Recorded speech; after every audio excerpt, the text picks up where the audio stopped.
사실 이유에 대해서 무슨 동기나 이유가 있으면 좀 말씀해 주시죠. 아까도 말씀드렸지만 우리는 의료 문제에 대한 전문단체는 아닙니다. 그럼에도 불구하고 우리가 금년에 오늘이 두 번째고 첫 번째, 두 번째 두 차례 기자회견을 했습니다.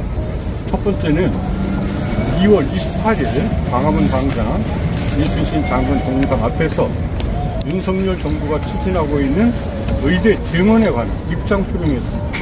기본적으로 그 당시 입장은 의대 정원을 늘리자는 이런 합의를 전제로 모든 것을 원점에서 돌려서 차분차분하게 의료계약 국민들이 참여하는 그러한 공론화위원회를 만들어서 의료정책 전반에 걸친 개혁 청사진을 마련하자, 이런 제안이었어요.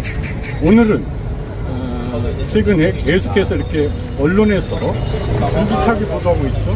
또 어저께도 KBS, 그 다음에 서울신문, 그리고 한겨레까지 다 일일이 보도했는데, 그 핵심은 대리, 무면허 대리 의료행위 또는 유령수술, 이런 것들입니다. 이런 것들이 끊이지 않고 발생하는 원인을 우리 나름대로 검토한 결과, 단순하게 의료법의 형량이 너무 가볍고 그 가벼운 형량마저도 제대로 그 최고형에 처한 경우가 극히 드뭅니다.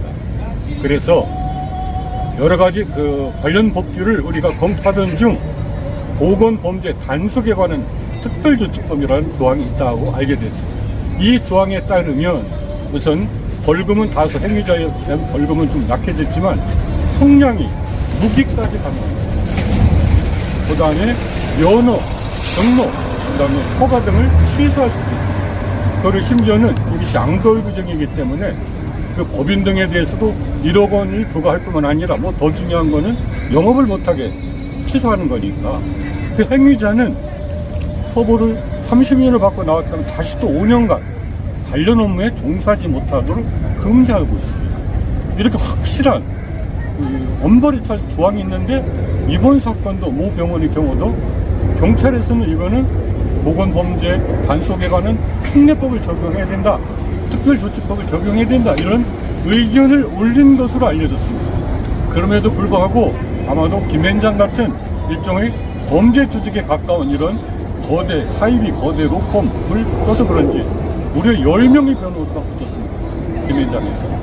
이래가지고 임금원이 적용 법조가 단순한 의료법으로 바뀌었습니다. 의료법은 징역 5년 이하입니다. 최대 5년이 항상 이하고, 물건 벌금도 5천만 원이 최고지만 항상 이하입니다. 그 다음에 의료행위를 못하는 거는 3개월에 3개월 동안 의료 면허 정지 처분을 내립니다.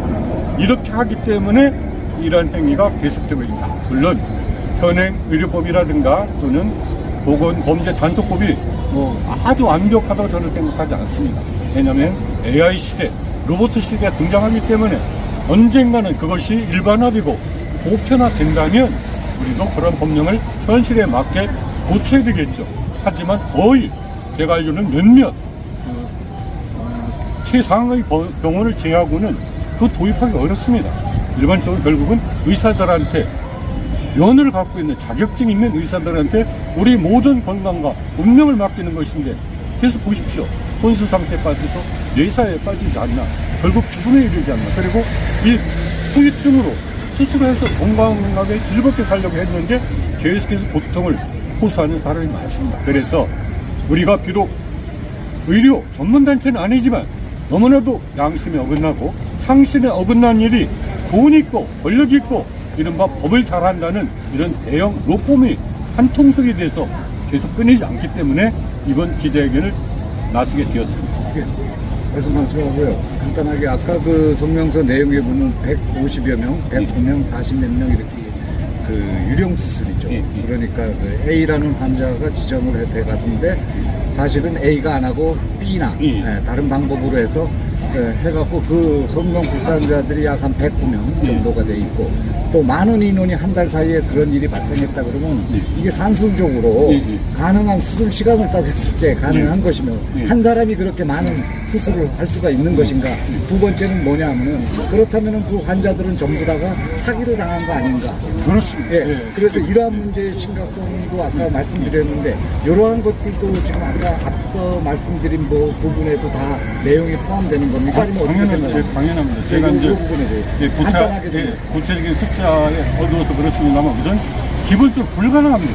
그 짧은 시간에 한다는데 그 많은 환자를 수술한다는 불가능하고 따라서 사기죄입니다. 이거를 법에서는 점잖게 본인의 동의를 구하지 않았다 이렇게 표현하고 있습니다만은 핵심적인 내용은 사기입니다. 사기고 외국에서는 살인죄 또는 상해죄로 엄벌하고 있다는 것은 이미 우리 성명서에서 알려드린 것 같습니다. 네.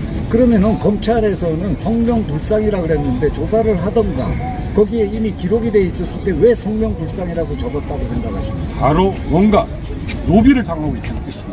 뭔가 대형 로펌에서 또는 대형 병원에서 또는 그런 병원들이 그렇게 많은 그 수술을 하다 보니까 아마 수입이 짭짤할 겁니다. 그렇지 않고서 이런 일을 할 리가 없겠죠. 그런 것을 아마 상납했을 것이라고 합리적으로 의심할 수 있습니다.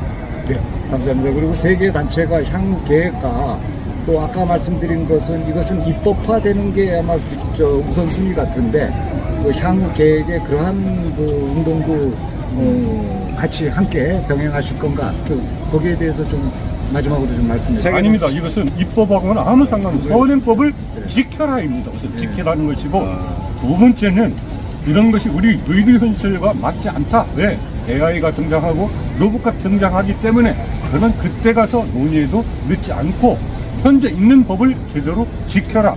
이것이 우리 핵심이고 따라서 이번 재판 결과를 우리는 유심히 지켜볼 것입니다.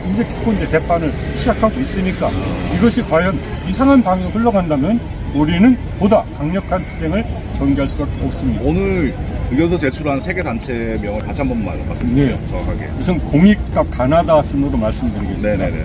공익감시 민권회입니다. 제가 대표로 있고요. 그 다음에 국민연대 여기 상임 대표님이 계십니다.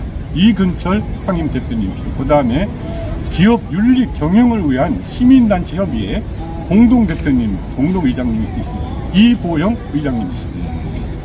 네, 그 다음에 이제 가칭 이거는 우리가 앞으로 만들려고 하는데 국민 건강 생명안전 네트워크 또는 그런 거는 아직 가칭이 우리가 같이 좀 논의해서 만들까 준비 중에 있습니다. 오늘 인터뷰